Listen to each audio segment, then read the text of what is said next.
Bago tayo magsimula, ipapromote ko lang. Aking mga power bracelets, available po ito sa Shopee at sa TikTok. But most of my power bracelets are available sa Shopee. So, lahat po yan ako yung gumagawa. Meron tayong mga protection bracelets. So, this is a combination of fire agate and lucky red string, which I have been using for more than 4 years na. And then, meron tayong dalawang klase ng obsidian evil eye. We have the smaller version, which is the 6mm bead and the 8mm bead. This is good for warding off negative energies around you. And of course, yung mga evil eye. And then, we have the anti-evil eye bracelet. So, para to sa mga anti-inggit, ganyan, sa paligid nyo. And then, also, we have the selenite evil eye. So, the good thing about this is, multi-purpose na siya. Kini-cleanse na niya yung energies around you. And also, yung mga kasama niyang bracelets, cleansing and recharging as well. So, just like this one. Ayan. And then we have other bracelets for other intentions and manifestations. So meron tayong authentic malachite. This is for healing and also attraction of money and transformation. And marami pang iba. Meron din tayong chakra bracelet for balance. And we have the tiger's eye for courage. We have howlite for concentration and focus. We have rose quartz for attraction of love, self-love, and of course, amethyst for intuition, healing. Ayan. Lahat ng bracelet may kasama ng instruction leaflet, extra string, and a cute pouch. Ayan. Meron din ako mga bagong products sa aking shop. Ito yung Intention Oils. It comes with 2 sizes. Meron tayong dropper, which is 15 ml. Meron tayong roll-on na 5 ml. So, you can use this for manifestation ng prosperity and protection. So, while you are doing affirmations. And ito naman, you can, multi-purpose to, pwede mo rin itong gamitin when you are setting intentions. You can put this sa iyong candle if bago ka mag-set ng intention. So, this is for prosperity and protection na. Meron din akong spell jar for protection and prosperity. So, these are limited items lang kasi konti lang nagawa ko dahil lahat to ay chinarge ng super full moon nung full moon in Pisces. So now it is available. I think 5 to 7 pieces lang yung available for each. So lahat yan nasa aking Shopee. Link on the description. Thank you so much and happy shopping. Gemini, hi! Welcome to Mr. Queen PH. At ito ang inyong weekly reading for September 18 to 24, 2023. This is a general reading, so maaari kayong makarelate, maaring hindi, just take what resonates. Panoorin nyo rin yung inyong Sun, Moon, Rising, and Venus para sa iba pang mensahe.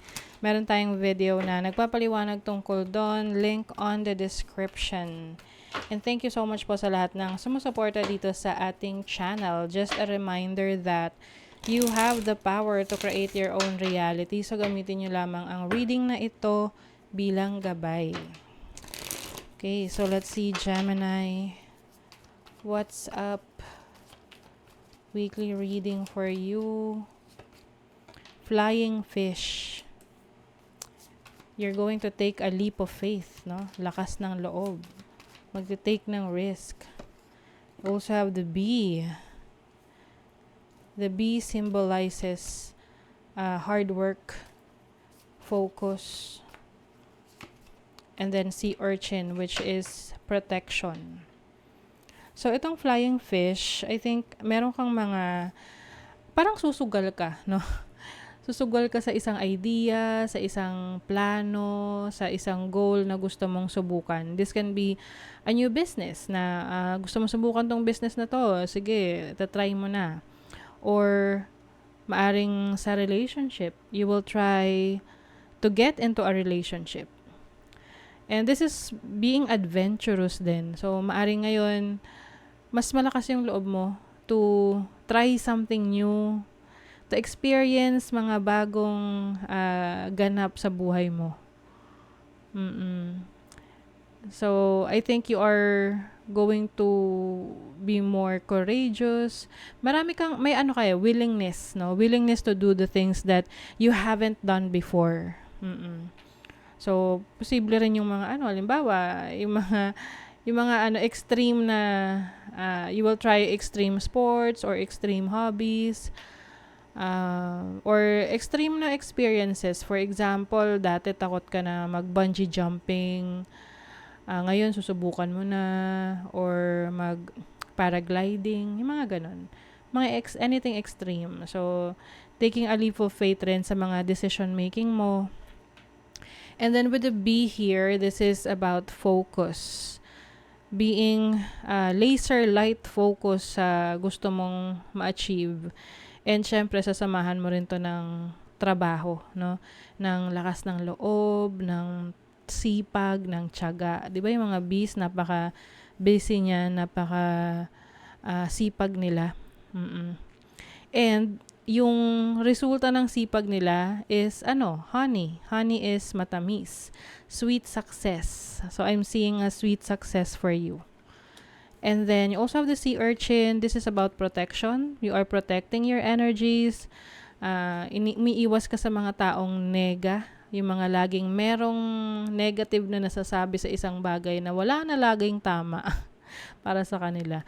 So, iwasan mo yung mga ganyang tao para hindi ka ma-discourage sa mga susubukan mo kasi you are taking control of your life. This is your life and you have the decision to experience whatever you want.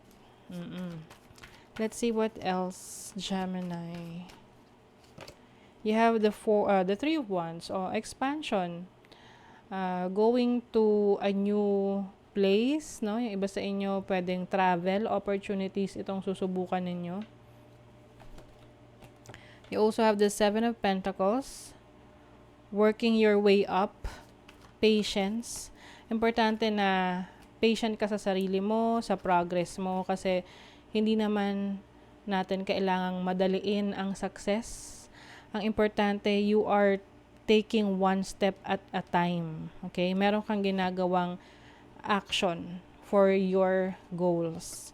You also have the Two of Cups, which is union and bringing two parties together. So, maaring iba sa inyo, you might be meeting someone na merong potential na romantic connection dito sa mga adventures na susubukan mo. O, diba? With the lovers.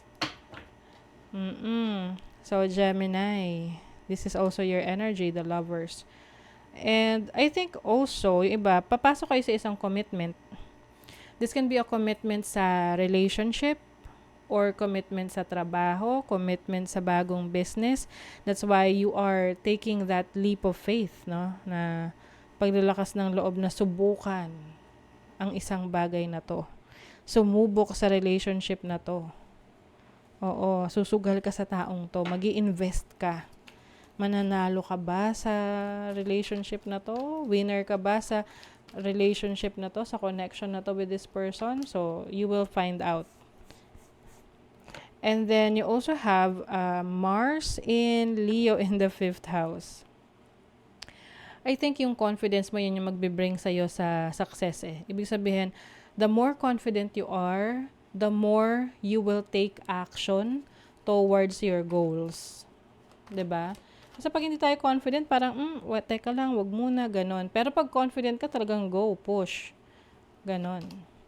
You also have Moon in Aquarius in the 11th house. 11th house is community. This is also about social society, no? So, some of you, maaring you will be recognized by a lot of people. Pwedeng meron kang career, trabaho, or kilala ka ng maraming tao. Ganon. Or you are opening up to that field na kung saan mas magiging open ka sa iba. Halimbawa, tahimik ka dati, tapos ngayon, tipong mahiyain ka, tapos ngayon, hindi na, kasi alam mo na, the more na magiging mahiyain ka, the more na may mamimiss out ka na opportunities. Let's say, for example, yung mga sa TikTok, 'di ba? Yung mga nagla-live sa TikTok, may mga nakikita kong gano'n na, flowers. Oo, yung gano'n. Thank you, chocolates. Yum. Di ba sa iba parang nakakahiya yun. But, alam naman nila na kumikita sila doon. So, hindi na nila inaano yung hiya na yan. No? Parang, just to have fun, enjoy. So, I think, ganun rin na klase ng energy for you. You will try new pathways. Consider whether you are happy on your current path. Titingnan mo kung masaya ka ba sa path mo. Kung hindi, edi magsusubo ka ng bago. You also have Dragon, Gaia's Gateway, access Earth's inner wisdom. Yes, you're becoming more mature, more wiser in making decisions. So, kayang-kaya mo na yan. So, that is your reading, Gemini. Kung nagustuhan nyo ito, naka-resonate kayo, mag-comment kayo dyan, like, share, subscribe para lagi kayong updated sa ating mga readings. Thank you so much, Gemini. See you again.